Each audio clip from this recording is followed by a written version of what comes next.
Today, I'm joined by Katie O'Malley. Katie is an executive coach and leadership educator with over 20 years of experience across the nonprofit, education, and corporate worlds. She's the founder of Encourage Coaching, where she and her team help individuals and organizations build authentic careers, stronger leadership, and more courageous workplace cultures. With a master's in counseling and a board certification in coaching, Katie brings a practical, evidence based approach to developing people and teams. She's taught at top business schools like Chicago Booth and the University of Texas, and her work has been featured in Fast Company and Thrive Global. Most recently, she took to the TEDx stage in Boston with her talk, The Attention We Give Lessons from Listening for a Living. And I'm excited to have her on the show so that we can all learn from her leadership expertise. So, Katie, welcome to the show. John, thank you so much for having me and for that lovely intro. Oh, it's so great to meet you. And, it took us a while to get together and have this recording, but I'm so glad that we were able to put it together and get a chance to meet you. And so our listeners can meet you as well. But let's get off. Let's start with beginning to talk a little bit about the work that you do. You have a company called Encourage Coaching, and you say that you've built your career around the value of altruism. So tell us about that. How did that influence your path, and how is it going to influence what's next for this business? Yeah, absolutely. So I knew that in my career, I wanted to make a difference in the world somehow, some way. And I went to college at Miami of Ohio, studied political science, and was convinced that politics was going to be the way that I made a difference and created meaningful change in the world. And had the opportunity to work on John Kerry's campaign for president in 2004. And I tell people that was the hardest I ever worked in my career until I became a full-time small business owner to, at the end of it, not have a job, not have any prospects, and not have any health insurance. And so needed a little bit more stability and transitioned into the nonprofit sector, working for organizations like the Innocence Project and the AIDS Foundation of Chicago. Chicago is home for me. And while I knew the work that I was doing in the fundraising and development side of the organization was incredibly meaningful and allowed for us to serve the community, I was making a lot of personal sacrifices to work in the nonprofit sector. And I saw a lot of my friends having a lot of success in commercial real estate. And I thought, if they can do this, I can do it too.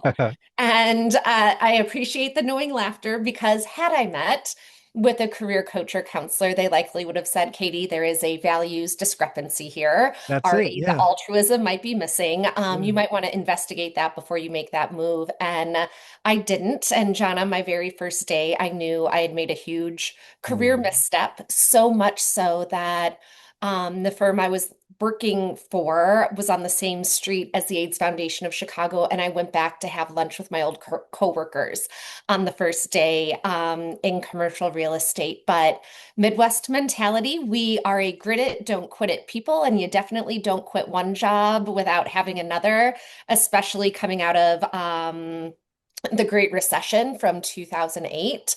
And so stuck it out for almost 4 years. And it took a tremendous toll on my mental health and well-being because when we show up in a work environment where values are misaligned and our strengths and talents and skills don't get used, it's very disorienting and has calls into question a lot of elements of identity. And it got so bad that in 2012, I ended up taking a medical leave of absence from work for my mental health, which at the time was very new, very avant-garde. HR was even like, but you're here, you're fine. I'm like, I wake up crying every day. There's nothing fine about this. And as I took that medical leave and over the course of the next several months went through different treatment and healing programs, realized that this misalignment of the personal and professional was not unique to Katie O'Malley. In fact, it was pretty pervasive. And it was then that I decided I wanted to go back to school, get my master's degree in counseling so I could help people at the intersection of mental health and work, and learned pretty early on in my graduate studies that I started at 30. So I will always say you are never too old and it's never too late. That insurance companies are not super keen to cover therapy sessions about work because work is not a mental health diagnosis. And so I finished the degree, and instead of getting licensed as a counselor, decided to get credentialed as a career executive and leadership coach, and then spent the next 10 years in higher education. So, as you named, I was at the University of Texas at Austin and then Chicago Booth, supporting students in their career and leadership development through programming, coaching sessions, and also in the classroom. And while this is obviously very much connected to and aligned with my value of altruism, I have another value rooted in justice. And Mm, I knew it's a very small segment of the population that gets to access institutions like these and all of the bells and whistles that come along with it. So in 2018, started Encourage Coaching, went through Rocket Lawyer, set up an LLC, built a website on Wix, and I had no business plan, no marketing strategy, no ideal client, just if I build it, will they come? And my very first client was actually a member of my dormant network from when I worked at the AIDS Foundation of Chicago. He had a great experience working with me in an executive coaching capacity, referred me to two of his friends who are also small business owners, and it kept growing in that way until the Great Resignation hit. And then we started to see a huge wave of folks coming to us for career coaching as well. And okay. it got to the point where I was working 9 to 5 at booth, seeing private clients from 5 to 9 and on the weekends, which was fine at the height of the pandemic. But as we started to come out of the pandemic, I couldn't be preaching work-life balance, harmony, integration to clients and not practicing it myself. So in 2022, which was also the year I turned 40, I said, if I don't bet on myself now, when am I going to do it? Went all in on Encourage Coaching. And John, wouldn't you know what you can do for a small business when you can dedicate 40 to 50 hours a week to it? And Exactly. I had said, if Yeah. this doesn't work out, I'll go back to working for someone else in 2023. But now here I am going into year 5 of full-time small business ownership. I've built a team. We have 3 other career coaches, and I have an assistant, but she's so much more of that. I call her the queen of everything.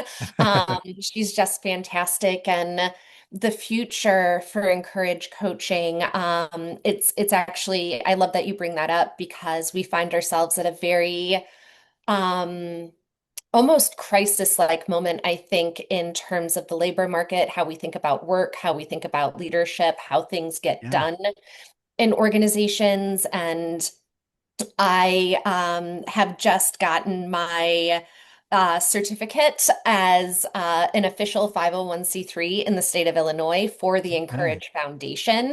We'll be launching in July, and the mission of the Encourage Foundation is to prepare job seekers for the future of work. So instead of just helping displaced workers find employment now, preparing them to make sure that they're pretty recession proof moving forward. Because I have this sense that the dip in the labor market that we're seeing, this kind of J-shaped curve around people being let go and laid off and displaced for investments in AI. The AI is not taking people's jobs yet. It's Yeah. the investment that is. And I think we're going to see another dip like this 18 to 24 months from now when AI really does start to take over a lot of the tasks that can be done by a machine and not a human. So the Encourage Foundation, July 2026.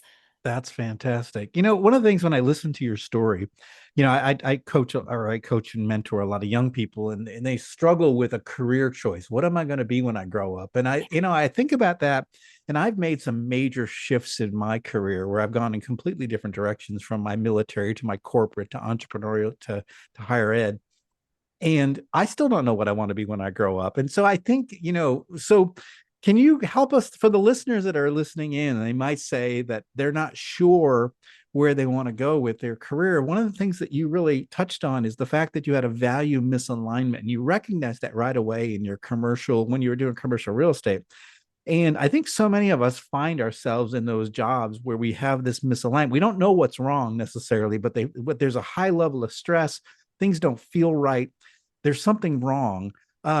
And so one of the things that's interesting about your story is eventually you got to a place where the values were aligned and they're continuing to get more aligned. So what would you say to young people that are struggling to figure out their career choices, and how do I navigate this world, especially with AI and a lot of things coming on? What advice would you give them? Oh my gosh. So I have three key pieces of advice here. First and foremost, I feel like young folks are being set up with this false choice of having to make a decision about the future of their lives before their brain is even fully formed, right? Mm. So we know as humans, our brains are fully formed at 25. New research is showing for men, it's a little bit extended past that Oh 25-year yeah, mark, yeah. but we're being asked at 18 to declare a major, and we've still got 7 years of development before we really are starting to understand Yeah. ourselves. So that's the first piece. Take the pressure off. You've been not set up for success from Right, the jump. right. So then the next piece is really explore your curiosity and get clear on what lights you up. And chances are it's going to be something where you have a pretty natural talent, and that is also aligned with something that you care deeply Mm. about. So when we're talking about values, I like to think about it as this is the way that we make decisions about how we show up and move through the world. So getting clear on that, and then finally remembering nothing in work is wasted. So as Yeah. you've said, you've had pivots throughout your career, and so have I. And everything that I've learned every step of the way is what's allowing me to be a successful business owner today, right? But I can remember leaving the nonprofit sector and just being like, that was a waste of 8 years. None of that's Mm. going to matter when I get in Yeah.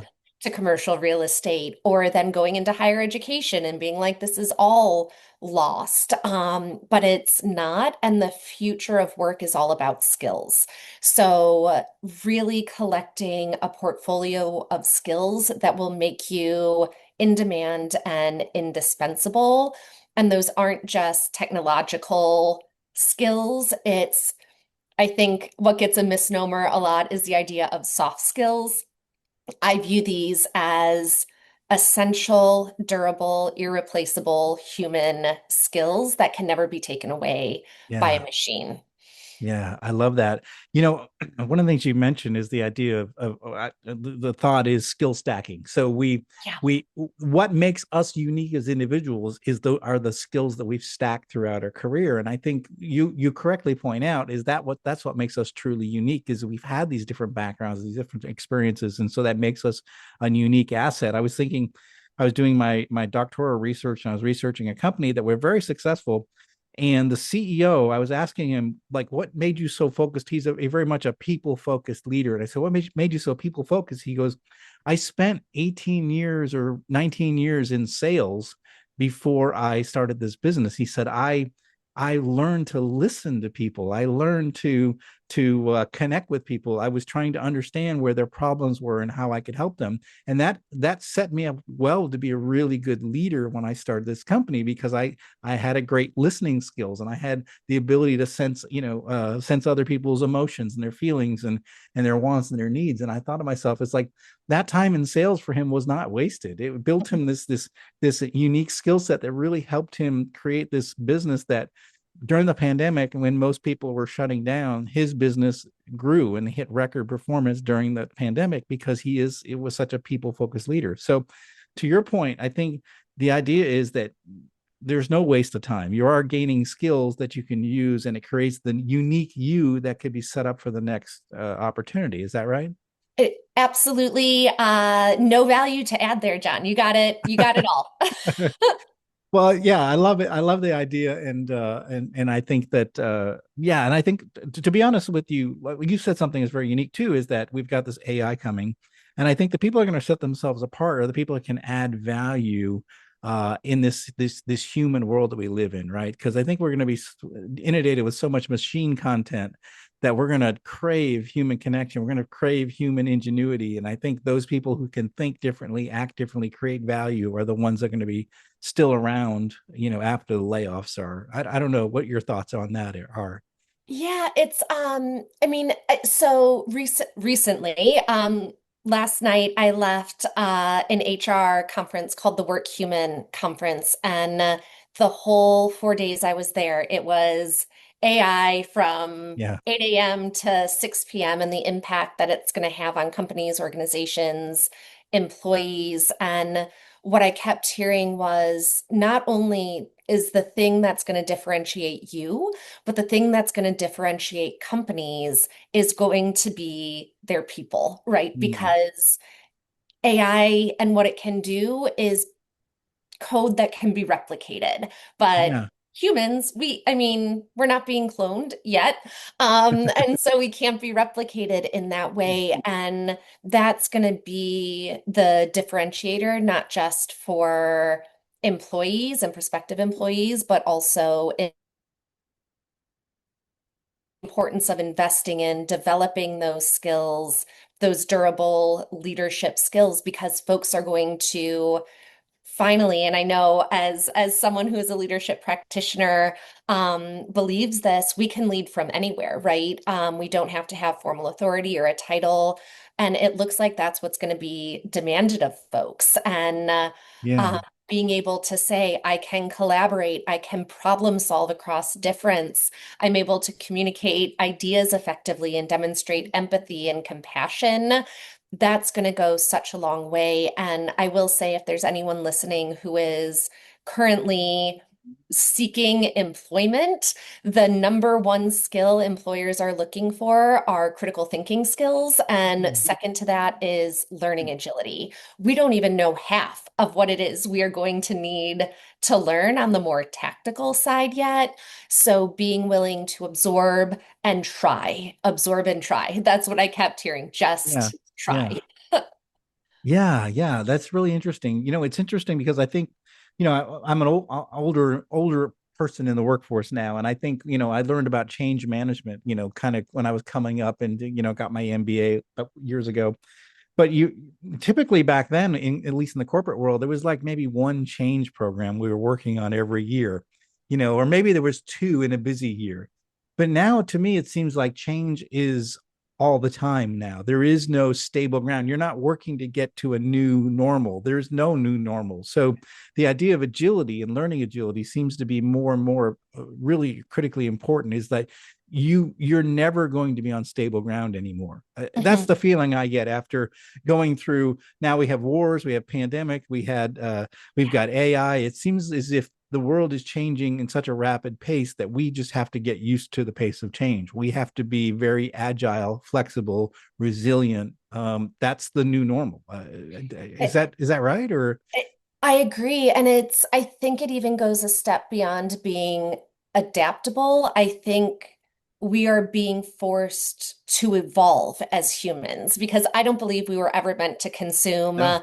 this much information, have this be as productive as we're being. And we're seeing, particularly in managers, people leaders, the highest level of burnout that we've ever seen. And one of the things that Gallup recently came out with in terms of their employee engagement report is that employee engagement levels are at their lowest level since 2020. So think about that. The Yeah, pandemic, the world shut down, we yeah, were confined to our homes, and we are more disengaged from work now because of the velocity of change than we were then. It feels like a lost cause. Like why yeah, even try? And so what makes me both excited and nervous, and our nervous systems can't tell the difference between anxiety and excitement, so we get to choose. I want to choose to be excited by the fact this is the fastest we've ever moved in human history, yeah. and every day is going to be from this day forward, this will be the slowest we've ever moved. Um, Right, and right. I think there has to be some kind of I don't want to say consensus, but coming to some kind of agreement about what is actually achievable Right. for how we are as humans right now. Because it's so taxing for all of like forget about just work, but the world writ large. Yeah, yeah, that's it is an issue. I think if you were hoping for the days of just go into work, clock in, do your job, and then go home at the end of the day, that's going to be very few jobs like that. You know, Mhm. I think that that's going to be a rare thing. So the more agile, the more the critical thinking, I think, is really going to be the key. I think you're hitting the nail on the head. You know, you talk to a lot of people, you coach a lot of people. Where do you see people struggling today, especially leaders that are maybe causing them the most challenges, or where they seek your advice the most? What are the big issues that leaders are running into these days? Is it the pace of change, or are there other things that are bothering them? It's a couple things. And if we go back to what we were just talking about, Yeah. it's leaders that I have the privilege of working on alongside, and the data shows this overall is they're really okay with the pace of change. It is their employees and the direct reports that are really Okay. struggling. And the gap seems to be in the clarity around why we are moving as fast as we're moving. The Okay. leaders have that, the employees don't as much. And Yeah. so, how are we communicating purpose, meaning, impact? Because understanding why you're doing something isn't the same as being invested or bought into Mm. it, right? And so, I'm hearing from a lot of leaders being like, I can't I'm getting pushback on everything, Katie, Mm. everything from like, please, when you're showing up to a client meeting, well, here I am wearing a baseball cap. Don't wear a baseball cap. Don't wear a hoodie. You're at Yeah. home, but please, like, put on something more professional. Changes and expectations like that, all the way up to the expectation of how much you're using AI. And they're challenging and pushing back on everything. And my response to that is, that's because they're looking for some semblance of agency and control in a Yeah. world that is seemingly taking it all away for no reason. And Yeah. so I always encourage employers and particularly the leaders and executives that I work with. It's not about the dress code. It's not about the new tool or new functionality. It's about your employee feeling as though they have a sense of agency and control over some aspect of their life. Mm. And they'll pick up whatever they can to try and claw some of that back. It's just Yeah. human nature. It is. It's human nature. We don't want to be, you know, we want to have agency, like you say. We want to have some control. It doesn't feel good, you know, they micromanagers. It never feels good working for a micromanager that's controlling every aspect of your life, because we feel that trappedness. You know, we feel Mhm. trapped.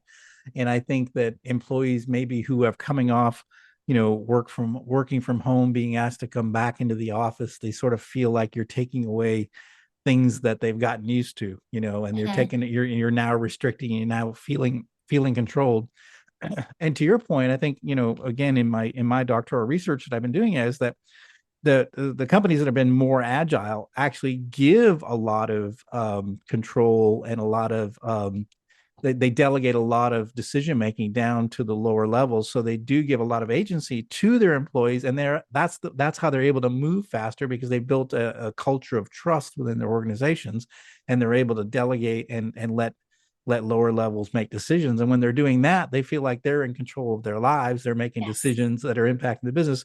But the connecting tissue is the vision and the values and the mission. The company is very clear, like everybody is on mission, and you've hired people who are on mission, you train them on the mission, they know what the mission is, and they're free to operate within the confines of the rules. And I think that's a more from what I can see, it's a workforce that's likely going to do well with all Yeah. the changes coming forward. Does that make sense in what you've Oh, seen?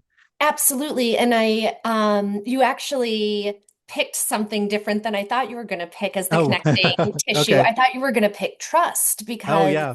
Well, it what does come back to that. Yeah. Yeah. yeah, the Yeah. saying change moves at the pace of trust. Yes. Yeah. And if you're being trusted, it's Yeah. very easy to reciprocate that to an employer in return. So yeah, your research is both spot on and very exciting for me to hear.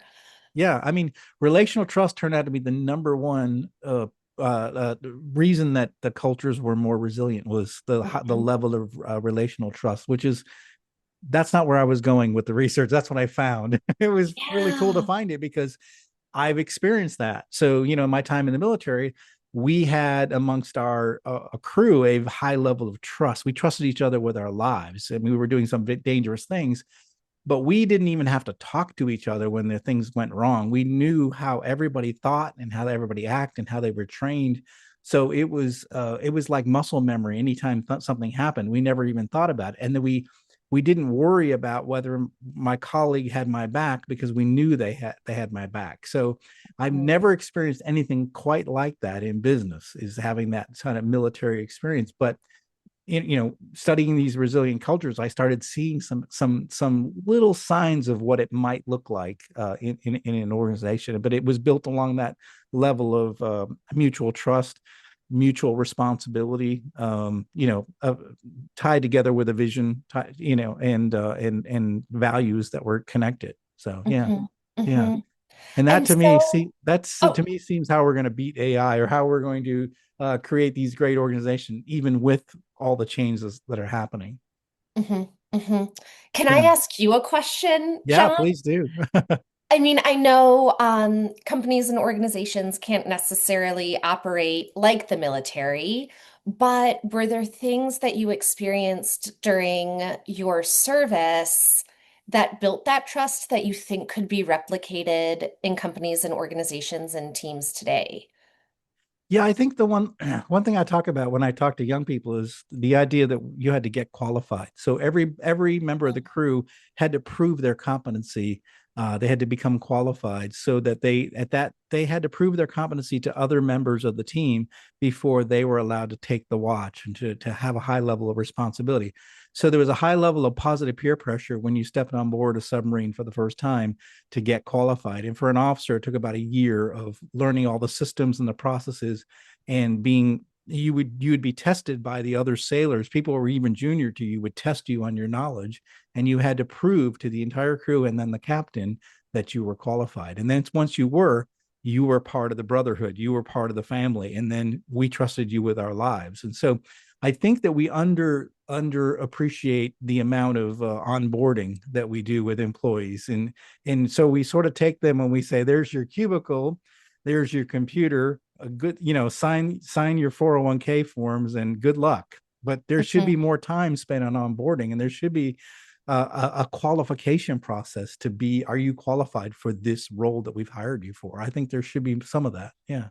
Oh my gosh. And I'm so glad onboarding, legitimate training and learning Yeah. and development, and folks feeling what I'm hearing there too is the markers of a self-regulating team, right? That's it. Everyone Yeah. is a part of this. And so often when I'm working with folks after they've received an offer to start a new job, Katie, how do I be successful in the first 90 days? Yeah. And I'm like, it takes at least a year in any job to be Yeah. able, I think, to hit all of those markers because the training and learning and development is not happening right out Yeah. of the gate, and it's Yeah. highly experiential.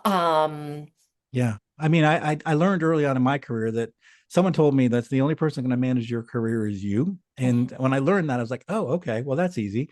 I'll figure it out myself, because I was, because coming out of the military where it was structured, I came into the corporate world. I'm like, I expected someone to say, okay, here's how you do things, but they don't. And so you have to sort of figure it out on your own, which is hard. And so I think that to your point, it does take time, and you do have to spend a lot of time, and you have to ask and be around experienced people and ask a lot of questions and volunteer to do things. And but yeah, it's hard work, and it's not laid out very well for Mhm. employees. We don't do a good job in general. Companies don't do a good job with onboarding.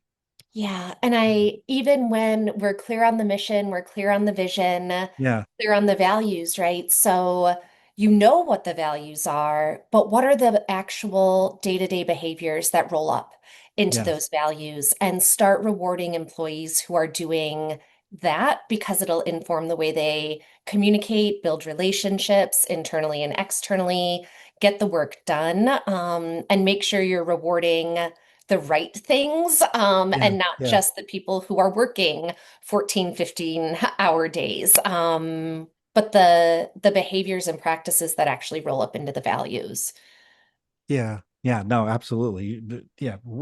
Because I think you can talk all about the values, mission. You can get all that aligned, but if the actions of the senior Yeah. leaders don't match, then that's what the that's what the culture is going to dictate, right? Mhm, It's always mhm, the actions of the leaders for sure. Yeah. And they're and people will learn that after a year. They go, okay, that's all garbage. What you told me was garbage because here's what I see, you know? mhm, Yeah. mhm. Yeah. I love that. Now you've got your TEDx talk. I just really sort of the last thing I want to talk about was you have a TEDx talk, the attention we give.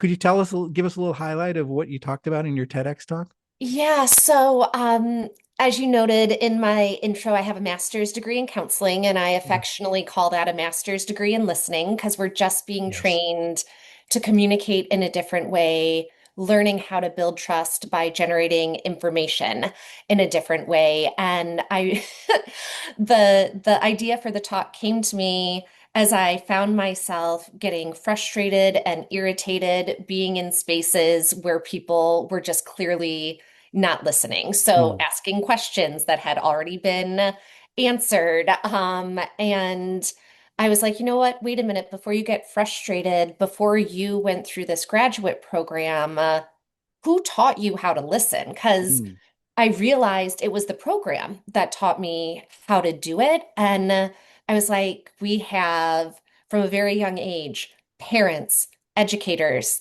the sports coaches, neighbors, friends saying, listen up, pay attention, but it's just supposed to be this innate thing. No, it's right. not the same as hearing, right? And so I pulled from some of the best counseling skills that I had learned and using these not to diagnose folks, not to pathologize folks, but to help them feel seen and valued. And the formula that I introduce is called the AIR formula for listening. A stands for attention, I for intention, R for recognition. And folks will so often say, oh, yeah, Katie, I'm totally an active listener. And Yeah. I'm like, no, no, your attention is simply performing listening. You're Yeah. not actually listening yet. It just gets your body and mind in a state to be able to do it. With the intention being, every time that you listen, the intention is always going to be to understand and to walk away having learned something new, not to debate, not to disagree, just to really understand what that person is trying to communicate and also walking away having learned something new about them or the topic. And then the recognition, you're collecting observations along the Yep. way to be able to reflect feeling, reflect meaning, which is a great way to get questions answered or clarified without feeling like you're interrogating someone. And I always say you have to earn the right to ask a question. And so people think they're great listeners when they're asking questions, but the truth is they're probably missing a lot of really good stuff if they just followed the thread of what the person was sharing by paraphrasing or summarizing what they heard. And it's a magical way to generate information, not just in the workplace, but with friends, with families, neighbors, kiddos, um, in a way that I think. mm, generates dignity in a way that we just have lost the practice of doing for each other lately. Thank you. I'm glad you said that. Yeah, I think it shows respect when you listen Mhm. to somebody. So I love that you brought this up for a topic. And we'll have the link for the TEDx talk in the show notes because I Thank want our listeners to listen to this TED Talks about listening. So, well, very good. What final message would you like to leave with our listeners today? Yeah, it's the idea that ready is a choice. It is not a feeling. And so even if you don't feel ready, just take one step and then take the next step after that. If I waited until I was ready to quote launch encourage coaching, it never would have happened, right? So take it one step at a time. And the more that you do that, the greater your confidence becomes to actually feel ready the next time. I love it. That's such powerful advice for your career. It's such powerful advice for entrepreneurs. Take a step here, learn from it, make changes along the way. I love that. It's a great advice for any leader that's listening into this show. Yeah, this has been fantastic. How can our listeners find out more about you and the work you do? Absolutely. So you can visit us at encouragecoaching.org. Connect with me on LinkedIn. There are lots of Katie O'Malley's in the world, but John's going to link it. So no Yes. problem there. On LinkedIn, I tend to post a lot of the latest, greatest research on the labor market, employee engagement, leadership development. If you are having a less than good day or you're ready to rage quit your job, Instagram is a good place to find me at Encourage Coach Chicago. That's where we post lots of good knowing laughter about the workplace, leadership, and you also get to see lots of pictures and videos of my Chief Happiness Officer, Foxy the Golden Doodle. And we met Foxy before we pressed record. Yes, yes. So, and You I'm thought a he big was a dog. teddy bear. Well, I thought it was, yeah, I thought it was a stuffed animal. Foxy wasn't moving in the beginning, but that's fantastic. And we're gonna have links in the show notes for all of Katie's resources, including her TEDx talk called "The Attention We Give." And again, very important for leaders that you have to have good listening skills, as well as all the other things you need to do to be a great leader. Listening is one of them. So, Katie, I want to thank you for coming on the show. You gave us, we went in a lot of different directions, but I think everything was very valuable in terms of like our career choices. Where do we go next in our career? How do we lead people in an age of AI? How do we listen better? There's a lot of things we covered, but I really appreciate your time and all the wisdom you put out on this show. Well, thank you for being an amazing host and facilitator and letting me connect with your global audience. I just appreciated this chat so much. Yeah, I did as well. Well, thanks again. Well, that is it for today. Thank you for listening to Deep Leadership. If you like this podcast, please subscribe and share so we can continue to build a world with better bosses. Until next time, this is John Rennie saying take care and lead well.